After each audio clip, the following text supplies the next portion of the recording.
All right, let's see this question. In the product F is equal to Q V cross B, QV cross B, Q is equal to 1 and V is given, F is given. What will be the complete expression for B? B का expression निकालना ही है, B की value निकालनी है, B की और B not, ये दोनों तो सेम आ जाएंगी. तो सेम किस में सेम दिए, सभी में सेम दिए है ना, तो सेम आएंगी और B नॉट की वैल्यू डिफरेंट आएगी क्योंकि सिंबल उसका डिफरेंट है. तो ये आपको फार्मूला दे दिया है ना. तो how to solve this question, इस क्वेश्चन को सॉल्व करने के लिए F की वैल्यू तो हम यहाँ पुट कर देंगे और V की वैल्यू यहाँ पुट कर देंगे. Q तो 1 है, तो इन दोनों का क्रॉस प्रोडक्ट ले लेंगे डिटरमिनेंट से, और फिर I का जो कोएफिशिएंट होगा इधर इसके फोर्स का लेफ्ट साइड में आएगा, दैट विल बी इधर जो राइट हैंड साइड में जो I का कोएफिशिएंट होगा वो 4 के बराबर होगा, J का कोएफिशिएंट जो होगा -20 के बराबर होगा, एंड सो ऑन.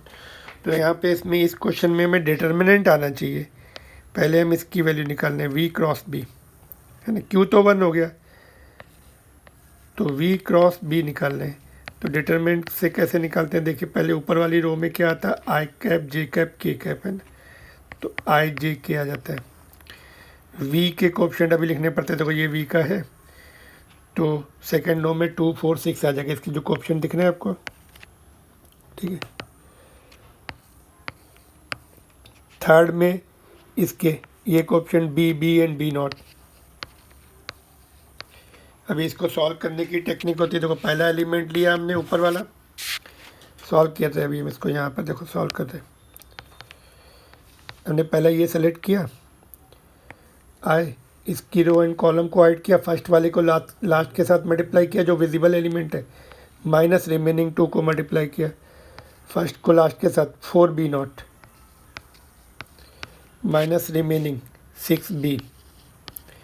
अभी सेकेंड एलिमेंट जो है ऊपर वाली रो देखो, माइनस ये प्लस होता है, ये माइनस ये प्लस, तो अभी माइनस लेना पड़ता है, -J, उसके रो एंड कॉलम को हाइड करो और बाकी जो विजिबल है फर्स्ट को लास्ट से मल्टीप्लाई करो, 2B नॉट माइनस 6B, उसके बाद K प्लस K रहेगा, उसकी रो एंड कॉलम को हाइड करो, फर्स्ट एंड लास्ट को मल्टीप्लाई किया, 2B नॉट माइनस 6B.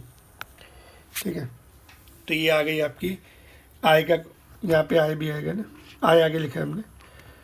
तो इट इज़ इक्वल टू, अभी इसको हम यहाँ पे ये फोर्स के बराबर है, ये फोर्स के बराबर था, तो फोर्स का रिलेशन लिखेंगे यहाँ पे, 4I cap minus 2J cap 20J cap plus 12K cap. तो I का कोएफिशिएंट ये है, वो 4 के बराबर होगा, 4 is equal to 4B naught minus 6B. ठीक है, और J का -20 दिख रहा है हमें इधर कितना है, -2B नॉट माइनस 6B. ठीक है, तो ये तो इधर से कैंसिल हो गया. अभी दोनों इक्वेशन को हमने सब्ट्रैक्ट कर दिया, यहाँ पे माइनस, ये टर्म माइनस, ये प्लस, तो ये 4 - 20 तो -16 बचा इधर. यहाँ पर नीचे -B नॉट है, 4 - 2 तो 2, नीचे -2B नॉट है, ऊपर 4B नॉट है, तो प्लस 2B नॉट बचा, और ये तो टर्म कैंसिल ही हो जाएगा, एक प्लस एक माइनस. तो यहाँ से हमें B नॉट की वैल्यू -8 मिल गई. ठीक है, किस में -8, 2 एंड 4th ऑप्शन में दिख रहा है ना. ऑलराइट, अभी हमें ये तो मिल गई वैल्यू. अभी और एक इक्वेशन लेनी पड़ेगी. कौन सी इक्वेशन ले रहे हैं अभी,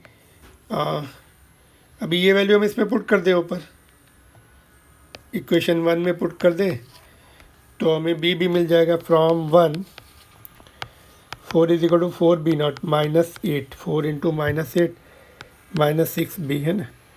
तो ये हो गया 4 -32 -6B. तो ये -6B तो अपनी जगह रखो, -32 को इधर भेज देंगे तो कितना हो जाएगा, 36, 4 + 32 36. तो B की वैल्यू -6 आ गई. ठीक है, B की वैल्यू -6 आ गई. तभी यहाँ पे पुट कर देंगे. B का रिलेशन हमें क्या दिया था, B was BI cap plus BJ cap plus B not K cap. तो बी -6 आई कैप -6 जे कैप और -8 के कैप है ना। कौन सा ऑप्शन दिख रहा है? ऑप्शन नंबर 2 दिख रहा है। ठीक है, यहाँ पे आपको एक बार फिर से एक्सप्लेन कर देता हूँ मैं। रिलेशन आपको दिया हुआ था और बी का जनरल टर्म्स में दिया था, Q1 दिया था, V की वैल्यू यहाँ दी थी, तो हमने V क्रॉस B निकाला इधर, Q into V cross B निकाला सीधे, Q तो 1 हो गया। और F इज इक्वल टू, ये फार्मूला लिखा, F की वैल्यू इधर लिखी, इसकी वैल्यू इधर निकाली, I के कोएफिशिएंट इक्वेट किए और J के कोएफिशिएंट के करने की ज़रूरत ही नहीं पड़ी, उसी से सॉल्व हो गया। और इक्वेशन जो बनी उसको सॉल्व किया, पहले B0 आया, फिर इसकी वैल्यू इक्वेशन 1 में पुट कर दी, B की वैल्यू -6 आ गई, फिर हमने मैग्नेटिक फील्ड के फार्मूले में सीधे वैल्यू पुट करके देखा कौन सा ऑप्शन आ रहा है, ऑप्शन नंबर 2 आ रहा है। ऑलराइट।